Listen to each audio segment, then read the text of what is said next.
Hello chess friends and welcome to the Chess channel and welcome back to our 150 attack series. So in this series I'm going to show you a beautiful and effective way how to beat the Pirc defense or how to beat the modern defense, and in the continuation of the series we'll see also how to beat the King's Indian defense by using some of the 150 attack methods. So in my opinion, as I also mentioned before, the Pirc or modern defense are bad openings that you should try to avoid if you are choosing maybe an opening to play with the black pieces, because it's simply too passive. You see, whenever you play d6 or g6, you didn't occupy your opponent's side of the board, you only occupied the 5th rank. When you play maybe the Sicilian or something against e4, then you see at least you are already attacking your opponent's side of the board. You're attacking at least the d4 pawn, d4 square. So that's why it's very important to be active in chess. In my opinion, the Pirc defense is simply too passive, and there are really beautiful ways how to destroy it. So that's why I wanted to show you this beautiful 150 attack. So in my previous video we have analyzed this early knight to g4 move, attacking the bishop on e3. So we have solved the positional problems after move knight to g4. Today we're starting a different line. Today we're starting the move knight to c6, which could be also a beautiful preparation, because after move d6, knight to c6, your opponent will probably try to get a central breakthrough then with the move e5, and hopes that he could maybe reach a similar pawn structure like in the King's Indian, and hopes maybe to launch also an attack here with the move f5. But we should not worry. As I said, the Pirc defense is not so aggressive, or such an aggressive opening that should bother us. I think we are on the attacking side by using the 150 attack. That's also the beautiful thing about the 150 attack. We are on the attacking side and our opponent is on the passive side, on the reacting side. So that's why we should attack also this knight and c6 structures immediately. So let's see now again the 150 attack against these types of ideas, against the move knight to c6 by black. So our first move is e4, d6 the Pirc defense, d4,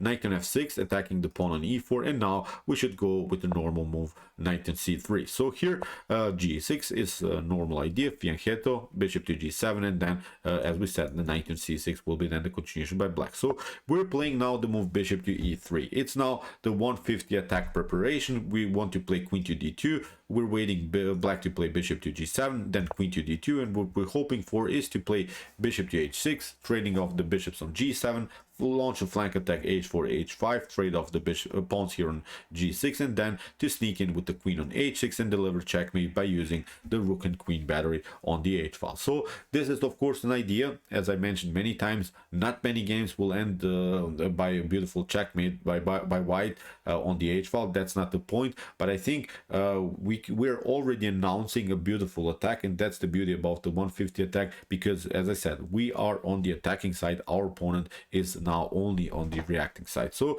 here let's see now this possible continuation knight to c6. Again, I'm mentioning here knight to g4 we have solved in our previous analysis of the 150 attack. So we're starting now the move knight to c6, and in my opinion there are many good ways how to make progress here, but the best way in my honest opinion is now to proceed with the move f3. And this move f3 is preventing maybe some annoying bishop to g4 ideas, because we want to play eventually knight to e2, controlling further the d4, so the move bishop to g4 could be really unpleasant. But the move f3 is actually not something that is preventing anything by black. It's actually a beautiful preparation to play the move g4, and then h4, h5, h6, g6, maybe even g5 if necessary. So as I said, our flank attack goal, our flank attack on the king side is now our main strategical goal. So that's why this move f3 is the immediate preparation. And notice now we have already played with the knight, we have already played with the queen and bishop, and now we're just only one move far away from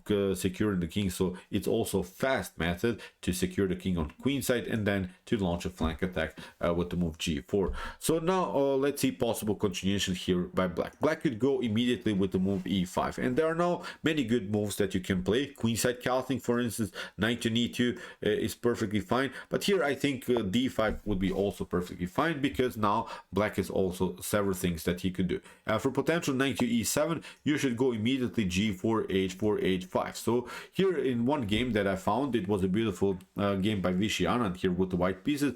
Here's the opponent Mikhail Gurov. Gurovic played knight to d4. And what should we do here? We should not tolerate, of course, any of our opponent's pieces on our side of the board, so that's why we want to attack them. So knight to e2 was played by Vishy Anand, and the problem, I think, now, even if you play, I don't know, something like c5, then we want to play d takes c6, and you see now the knight is hanging. Now you have to make a reaction after move knight to c6, now queenside castling, and you see the d6 pawn is now a structural weakness, so the d6 pawn will be lost for sure. So that's why after move knight to d4 and knight to e2, here Gurovic simply took. We have knight takes e2, and now bishop to e2, and this is now just an improvement, I think, of the position by white. Black played now many moves, but our main strategical goal didn't change here.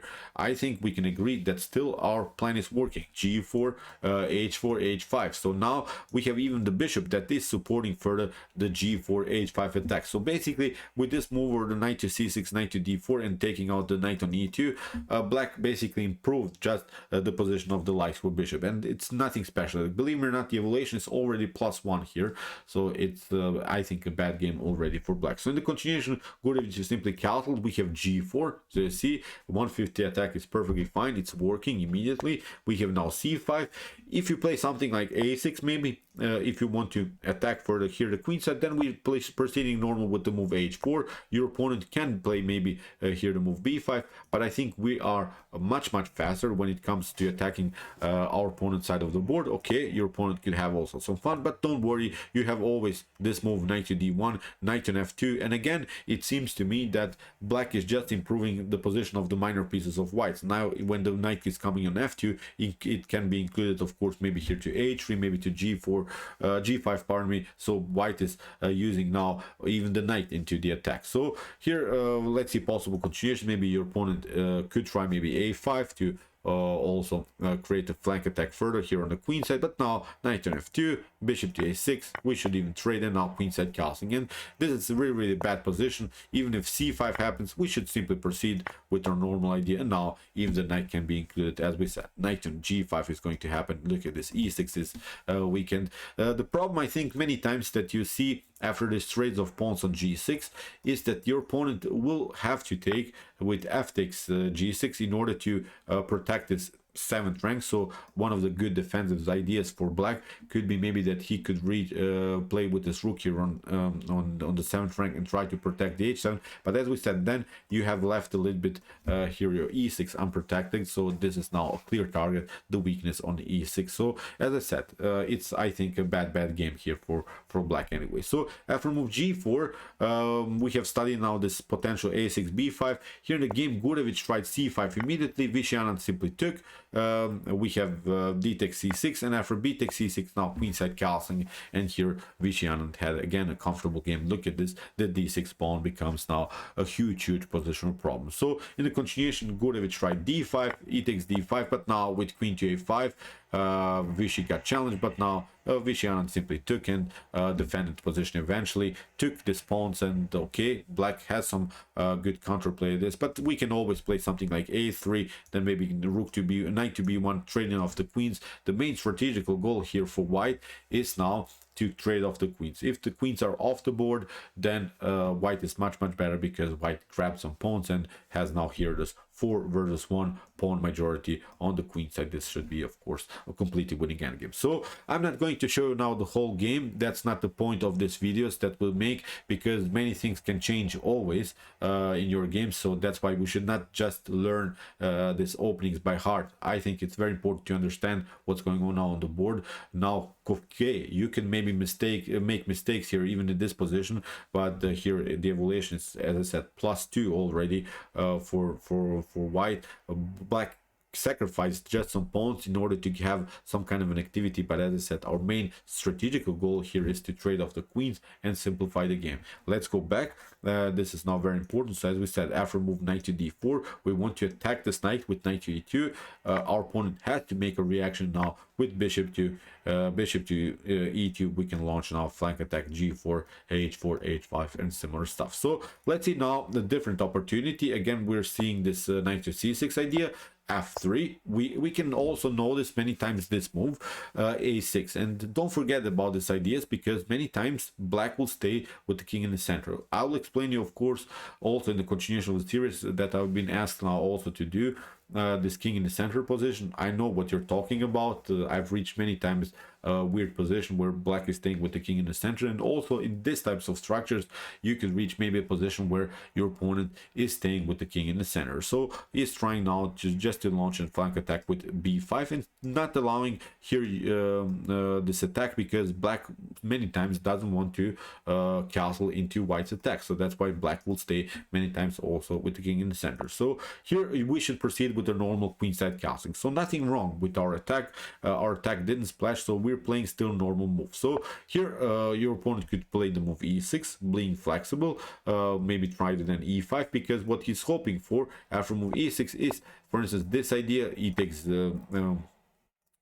knight to d5, knight to d5, and now suddenly the dark square diagonal is liberated for the dark square bishop. So this would be then a good game here, I think, for black. So after move e6, we should proceed now with the move bishop to h6, and this is now crucial because we're forcing now finally our opponent to castle kingside. So if our opponent doesn't castle kingside, if black takes, then queen to h6, and then we could play this very annoying queen to g7 move. We could also here, for instance, try, if our opponent is trying here to make progress, then e5. Look at this, we're using now the d-file attack, and now when the knight has to step back, we could simply take, and now we can play queen to g7, and we can attack the rook here because it's already messed up. Your opponent has to play rook to f8, and your opponent will not castle anymore. We can then afterwards take and open the e-file. We can use many pieces in the attack. So as I said, this is something that we have to play. Bishop to h6 immediately is forcing now our opponent to castle. So that's why we should play now king to b1.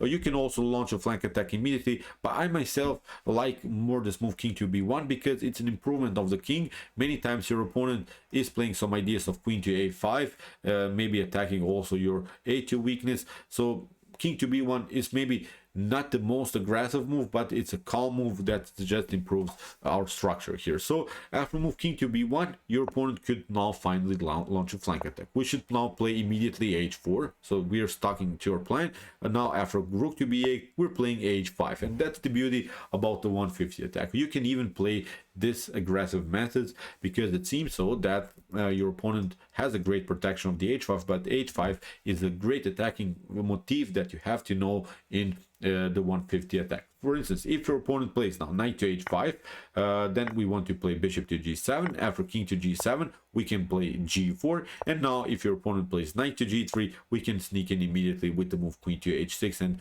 the game will be lost here around the square h7. So what your opponent could do is now knight on f6, but now again queen to h6, after king to g8, now again this motif e5. And look at this, how beautiful it is to have this rook on the d file where already the queen is. So that's also the beauty. Now e5 is working, deflecting the knight from the defense of the h7, and now black is simply lost. So let's go back. After move h5, your opponent doesn't have to even make a reaction. He does have to take out the pawn with the pawn on, or maybe with the knight. He can also proceed with the normal b4, but now we should play knight to e2 after queen to e7. Again, black is trying, as I said, black will try many times to get the rook or maybe to get the queen on the 7th rank, and is trying to protect the h7 square. When something gets cleared, when we sneak in with the queen, then he wants to have a protection of the h7. So don't forget about it. So it's, I think, a decent defensive idea, but don't worry. Now we should simply take bishop to g7. Now we play again h takes to g6.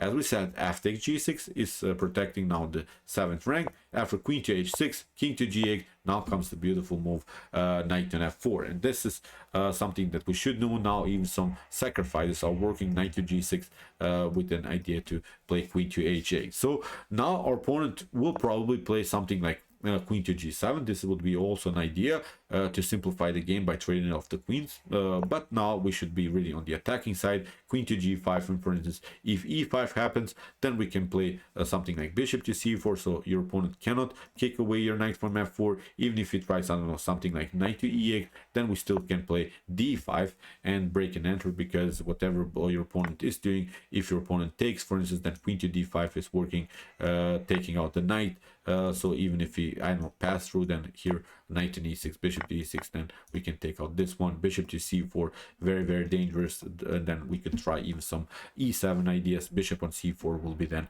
the crucial attacking idea here for white. White will have a great game then afterwards for sure. So as I said, maybe you will not reach the same position, but I think the same motifs are staying. As we said, this e5 breakthrough was really cool, the knight on f4 move was very cool, so even the h5 move that we have seen is perfectly fine, in which you're just hoping that your opponent takes with the knight, and then still we can open the h file. So as I said, many great attacking themes you see over and over again in some different positions, in some different sidelines, but our main goals are staying. So let's see now a different example. Again, we are playing this move f3 here, kingside castling, pardon me, queenside castling. We have now an immediately e5 move, but notice now that we can play here d5 as we played before. If our opponent again plays the move knight to d4, you know the grip. If you can play simply knight to e2 immediately. Here in the continuation, I found also a beautiful game that was played by great grandmaster Bogdan Lalic against Carsten Hoy. I think again this game shows the beauty of the 150 attack. Here we have c5, so black is trying to cement the position around the square d4. We have d takes c6, en passant b takes c6, and here Bogdan Lalic simply takes, knight takes d4, e takes d4, and now bishop to d4. And here black tried bishop to e6 with the idea to play something like queen to a5, and then somehow to deflect this knight from the defense of the a2, and then also to create some madness on the queen side. Notice also that in these types of structures the b file is open, and it seems so that something maybe is wrong here for white, because black is really on the attacking side. But now we should not worry, we should play h4 anyway. Now after move queen to a5, we have now a beautiful move by Bogdan Lalic, queen to g5, and this move is very important because now we want to simplify the game by trading off the queens, because we have already grabbed the pawn. Now also the d6 is a long-term weakness, so here that's why Carsten Hoy didn't want to trade off the queens, try to stay with the queens on the board, and now also the f6 knight was hanging, so that's why he has to retreat in with the queen. So this is now something that I think it's really worth to study, because many times by your opponent you will meet these ideas. Let's go back after move c5, so your opponent will try to cement his knight further, because now you don't want to take, of course, on d4, because you get the fork here on d4 by taking out. So as I said, this is something that black will try many times, but you should not worry. As we said, we can play d takes e6, then we can take, and now after move bishop to e6, now it's crucial to play h4. So let's see a little bit the continuation. Queen to d8 was played, and now again this beautiful breakthrough e5 was possible. We have knight to h5, and now you can even trade off the queens. You can play then afterwards, I don't know, you can play also e takes d6, you can trade off the bishop. So it's, I think, a beautiful game for white. So something went wrong for black for sure. So I really again don't want to show you now the whole game. That's not the problem. I just wanted to show you some problems that you can reach and how to solve them very easily. So let's see now a different example. Again, we have this same position with the move f3. It was a little bit of a different move order, and now again queenside castling, and now e5. You could also go immediately knight to e2, because some ideas of d5 are not working, and what your opponent could do is also this idea, b5, to maybe, I don't know, attack you immediately, forcing you to take out the pawn and maybe create some madness here on the b file. But again, you should not worry. Knight to b5 is perfectly fine. Rook to b8, and now after move d5, again you can solve all of the positional problems. Okay, your opponent could maybe take, but now you can also take out the knight, and still we have this extra pawn. Your opponent could play maybe bishop to e6, but now with knight to c3 you have defended everything. And now notice also that we have a good control of the d5 square, which is also very important. In one game that I found in the database, black tried this aggressive rook move with knight to with rook to a5, but now don't worry, b4 is really beautiful. Here black played rook to a3 and king to b2. He played a sacrifice, tried to open the game with the move d5, but now with bishop to c4, look at this, d4 still you cannot take because of this beautiful d file attack. So I'm telling you this because don't forget about your activity of the rook on the d file. Many times you have seen now that the d file attack is a main strategical goal for white. Also many times black is facing many tactical problems on the d file, so it's I think also something worth to know. So here let's go also to one crucial moment, because I think you face also these ideas that I'll show you now many times in the 150 attack. So let's go to this critical position. So we're playing now again the move f3. Many times your opponent will play now the move e6. As we said, he's trying to have this pawn structure flexible. Still, we want to launch a flank attack immediately, and our opponent could play now the move h5. He's not tolerating your move h5, so he doesn't want to allow you to play this move. Now we should play knight to h3, because notice now after move e6 that the bishop is not covering anymore here the square h3. Now knight to h3 is perfectly fine, because now you can use this square for the knight. You can play something like bishop to c4, bishop to b5, and look at this, you will have again a beautiful attacking formation with all of these pieces. So as I said, it's something worth to know. So here after move a6, again queenside castling, we can make maybe this idea b5, but don't worry, we should now play bishop to g5, simply attacking further the knight, because now again the serious threat is e5. As we said, e5, e5, e5, because we have here already some madness on the d file. So our opponent could try here b4, knight to d2, bishop to d7, and now knight to f4. Again, we're searching for some attacking opportunities. Maybe in some occasions even some knight and g6 tactics are working. So maybe queen to b8, your opponent could maybe try here to make progress and getting out of the pit, but now a d5 is I think here winning immediately. E takes d5, look at this, knight to d5, knight to d5, and now the e file is even open. So as I said, it's something really bad for black. So let's see now also some other possibilities, and I think this is now the most important example of all, because I will show you now a really great attacking motif that you have to know if you are studying these games against the 150 against the Pirc defense or modern defense, because now your opponent could play h5 immediately. We are playing h4, kingside castling. So you see now your opponent has taken over here around the square g4, and he's not allowing you to push the pawn on g4. There is now a beautiful motif that you have to know. I think we should simply queenside castle.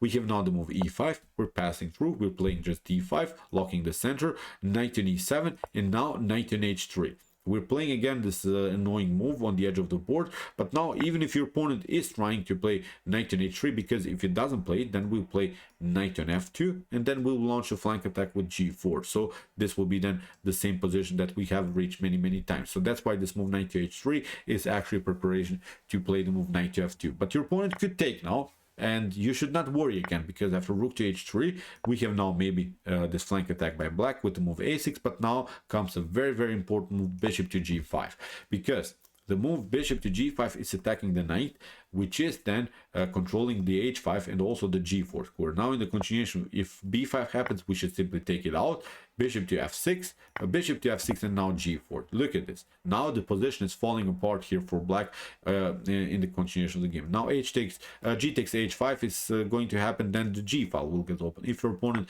is playing this one, then we can take, and then here with g5, h5, we will find a way to open maybe the g file or the h file. That's now very important, because if that happens, then your opponent is losing the game for sure. So even if he tries, I don't know, b4, still we have this one, knight to e2, knight to g3, again g5, h5, and nothing dramatically changed. So as I said, this is now very important. When you are blocked out with the move h5, very important to play bishop to g5, getting rid of the defender knight on f6. Sometimes it's really bad to give up. I know this dark square bishop, we don't want to give it up sometimes, but in this position it's very important to do so, because after bishop to f6 we have seen we have now g4, and now because black exposed himself already with the move h5, he's not controlling this h5 with the knight anymore, and now g4 is crucial. I guarantee you have a winning game for sure here. So as I said, this is something worth to know. This position you reach many times, I'm sure, because the 150 attack is of course also expected by black. Black knows also his theory, but I think you can still use it, because you see you have so many great attacking formation. We have seen this knight on h5 attacks, we have seen this the central breakthroughs, we have seen this g4 flank attacks immediately. So we have seen all of these beautiful methods that have to be known, I think, if you want to beat your opponent very easily and effectively in an early stage of the game. So okay, I hope that you enjoyed the study. We will cover many of these lines, so be prepared. This is not the end of the series. This just the beginning of our 150 attack against the Pirc Modern Defense. Be prepared, this will be, I think, a long and beautiful series. If you want to see our previous video about this attack, please check it out. In that video we have covered this early knight to g4 lines that could bother you, maybe also in the continuation of the game. And if you want to see some other openings that are good, check out also my Queen's Gambit Decline series with some great methods for white and from black. And if you like this content, don't forget to subscribe to my channel. See you soon with some more videos, and chess is the best, of course.